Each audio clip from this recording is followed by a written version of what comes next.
Islamic Muslims are embedded in the history of India.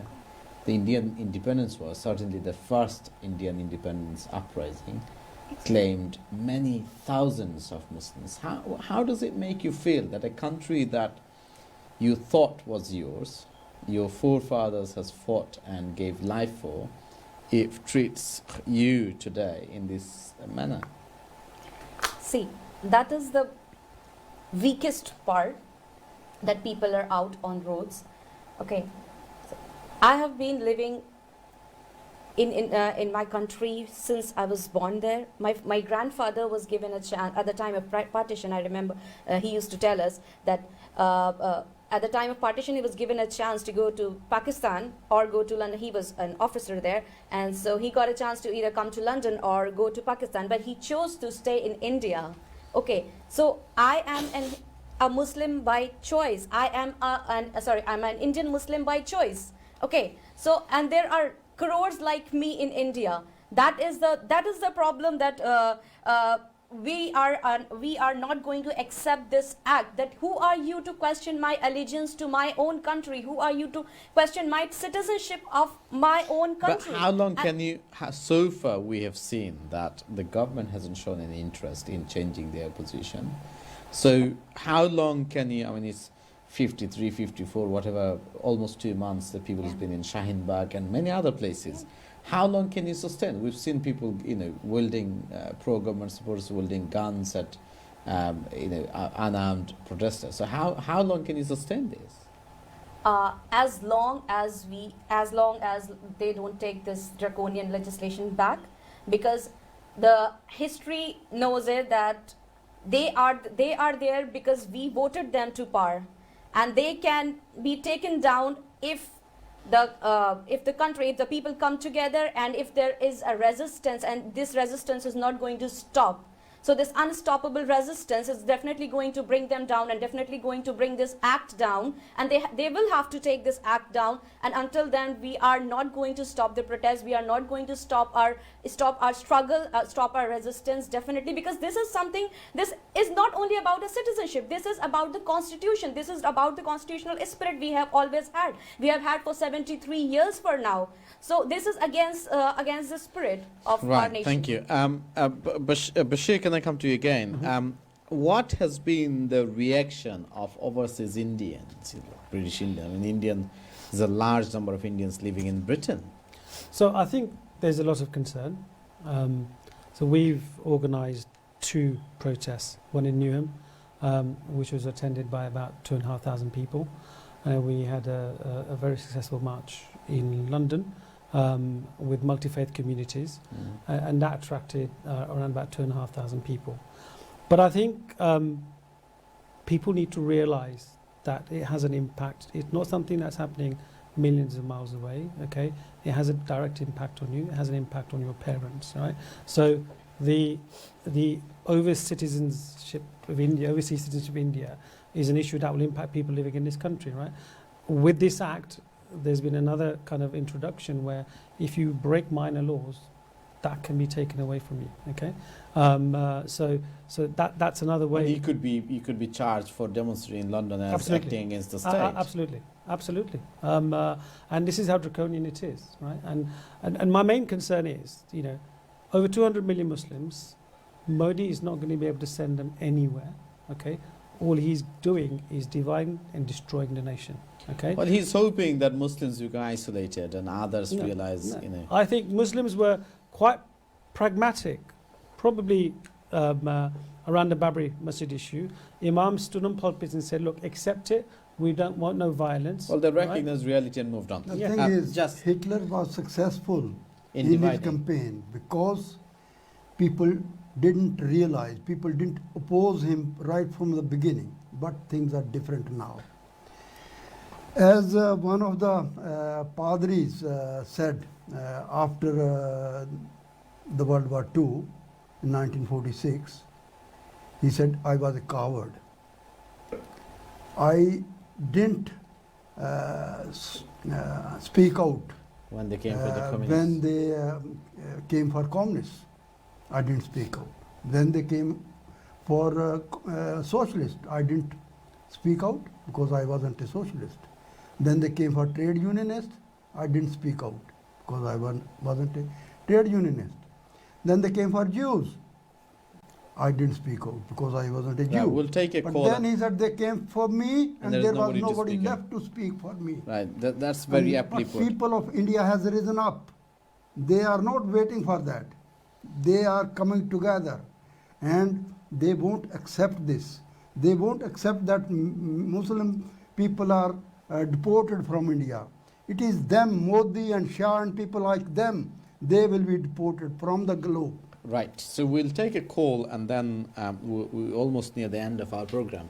Assalamu alaikum, caller, who's speaking? Yeah, I'm speaking. Hi, so do you want to introduce yourself and your question, please? Yes.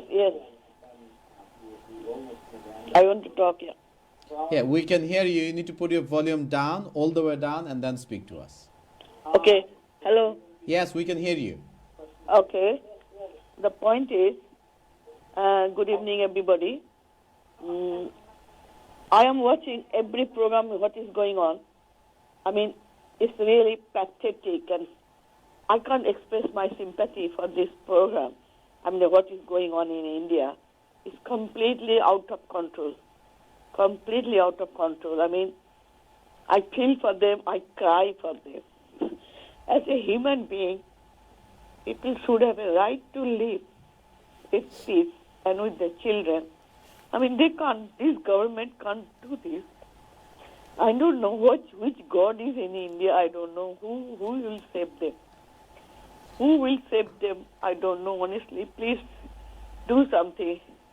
I mean, Thank you for your call. I think your sentiment is very clearly expressed. Thank you very much. Thank you. We're almost at the end of our program. Abdul, can I ask you, we live in an interdependent world, interconnected world. What has been the reaction of leading countries around the world? I mean, Indians, there's a large contingent of Indians in the UK, there's a large number of Indians in the US, and almost every other major nations.